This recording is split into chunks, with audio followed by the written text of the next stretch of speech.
Hello, my name is Laura HUDOCK. I just want to say thank you for taking the time to watch my video lesson today. The standard that I've chosen for this lesson is from 6th grade language arts.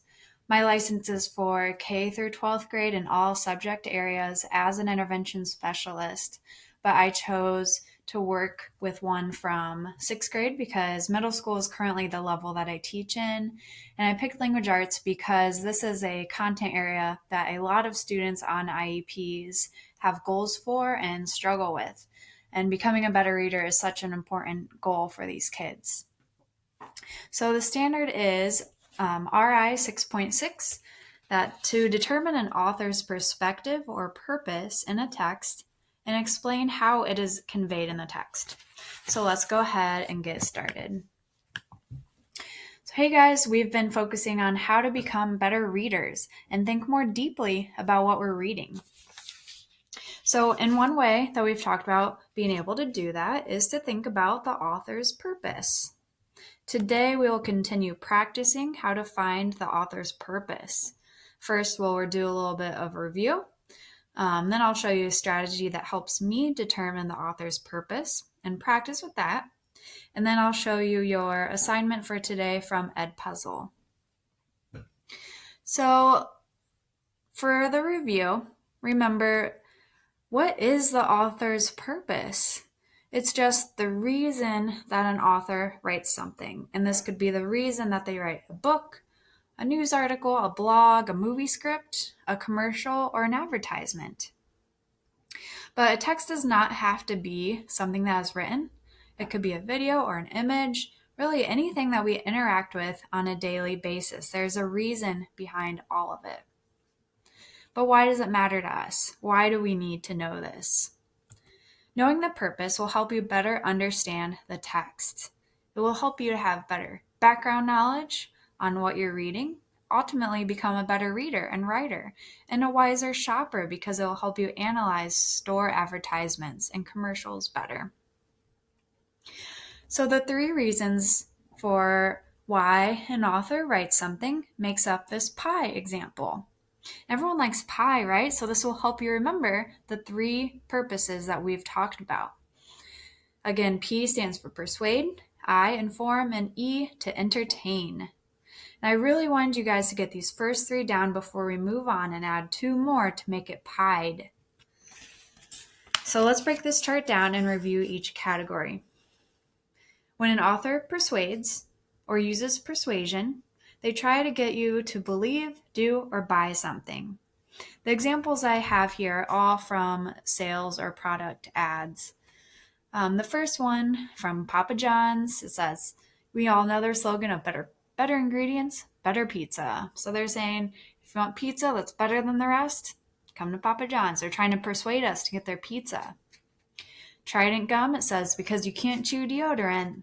So they're trying to tell you, hey, if your breath smells, you gotta chew Trident gum. And the last one for Coca-Cola says, open a Coke, open happiness. They're trying to persuade their audience, if you want to be happy, you can drink Coca-Cola. The second one is when an author informs, they're giving you information about a topic. So these are some examples I have here. One is what we call an infographic, using pictures and words to explain something.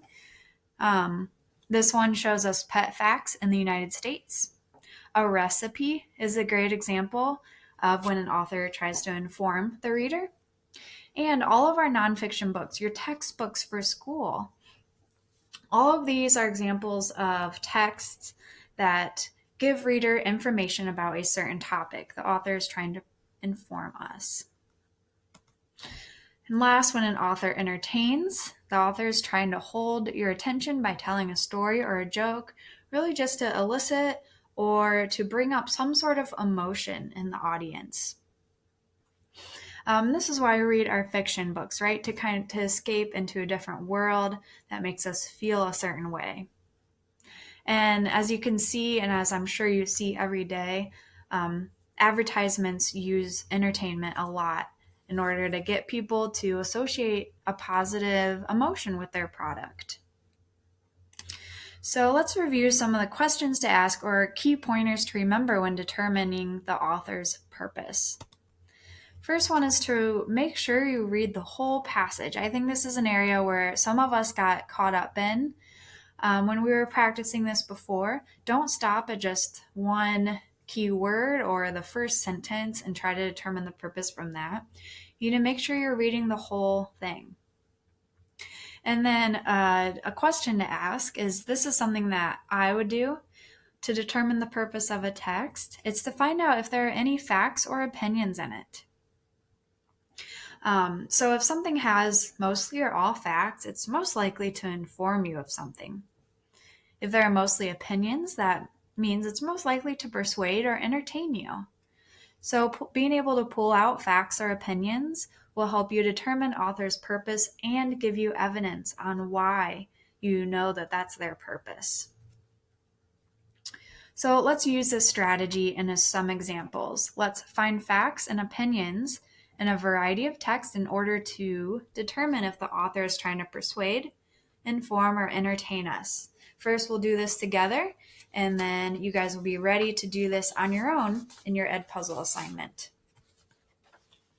So here's our first example. It says, how easily a virus spreads from person to person can vary. Some viruses are highly contagious, like measles, while other viruses do not spread as easily. Another factor is whether the spread is sustained, which means it goes from person to person without stopping. So right off the bat, when I ask myself, are there any facts or opinions? I see a fact in the first sentence. That's something that can be proven. And again, in the second sentence, it can be proven that some are more contagious than others.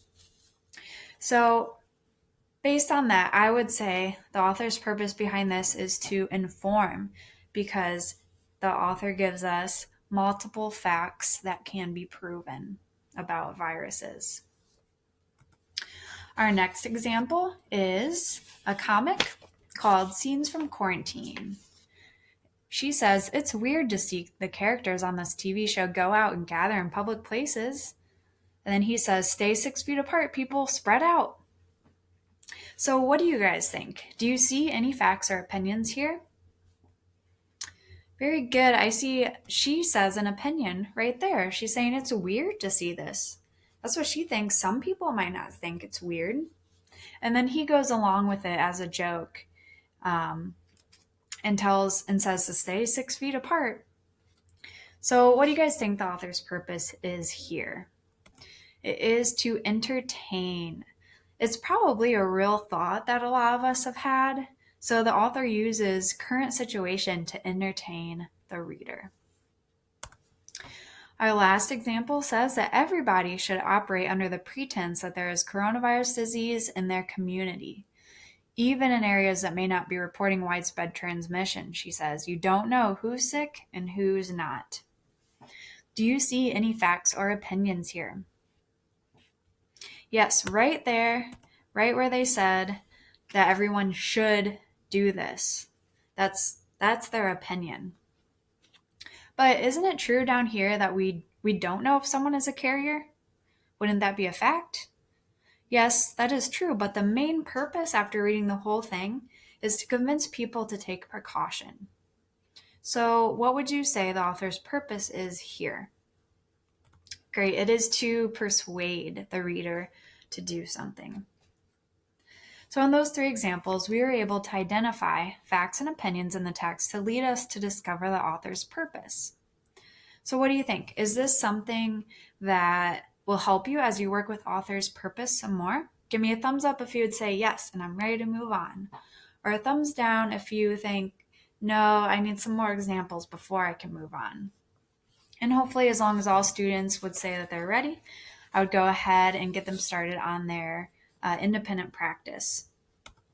So now it's your turn. Like I said in the beginning, text doesn't mean just words. There's a purpose behind all sorts of media. So after this lesson, you'll complete the Ed Puzzle assignment using commercials.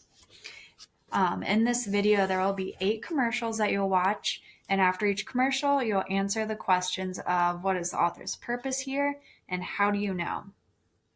Remember, if you get stuck, you can ask yourself, Were there any facts or opinions in this commercial? Did it make me want to go do or buy something? Did it make me laugh? Did it make me feel a certain emotion? You're able to go back and watch this video lesson again throughout the assignment if you have any questions, but I'll also be available for questions that you might have. Just email me or let me know. So for the student activity portion, students will work towards their learning goal on their own. But during their work time on it, I would be available for questions, like I said, in my digital classroom right now. I reply to emails or messages from students if they are able to read. I have some students who can't. So if their parent reaches out to me, I just hop on a video chat and guide them through their activity. And that has been pretty helpful. I really like using Edpuzzle as an independent practice activity. And I think it's especially beneficial in a virtual classroom setting because I'm able to add voiceover or notes throughout any video that I upload, like from YouTube. These voiceovers or notes might help like prompt students to remember things we talked about in the lesson, just in case they're doing the assignment later on. You can add closed captioning for students who might need it. Edpuzzle also provides immediate feedback to students on if they answered the question correctly, because I'm able to put in an answer key for them. And then it allows me to see how a student scored, what their percentage was, and then which one specifically that they missed or got right. And then I can then provide feedback to students once they've turned it in and once I've analyzed their work. So, and then at the end of this specific Edpuzzle, I thought it'd be helpful to add exit slip sort of questions. So I asked, just to sum it all up, what are reasons authors write? How can I determine those? And then I asked them, how do you feel about what you learned? Are you still struggling? Or do you feel like you had success today? This will help me gauge where students feel like they're at. And after the results, I'll be able to analyze which area or maybe which purpose they need more help identifying, and then use that if they're ready to add the other two to make it PI ED, which would be explain and describe. This lesson was meant to reteach a concept that was previously taught to the students who scored not proficient in previous lessons. I really wanted to make sure that those students were able to move into the proficient category. And I would determine an appropriate, like an attainable success goal more specifically based on what they scored the last time and just increasing it. But hopefully my goal would be that all students would score 80% or above following the Edpuzzle activity. But again, that would depend on what their baseline was. The materials I used in this lesson are all digital. Pre-made PowerPoint, including the pie visual example, and pre-identified text in order to use as examples, as well as the Edpuzzle assignment. Some accommodations that would be helpful for students with disabilities would be a visual chart like this, just categorizing questions they can ask themselves to help guide them to the correct answer of author's purpose. This wouldn't give them the answers. It just might be helpful for students who struggle to remember like all these steps in order to get them to the answer.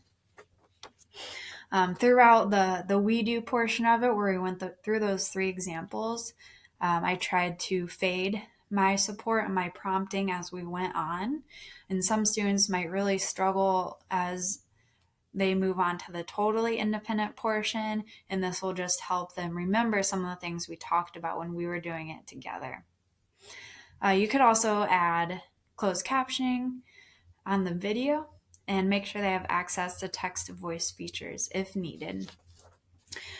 Thank you for taking the time to watch this, and I hope you all have a great rest of your day. Thank you.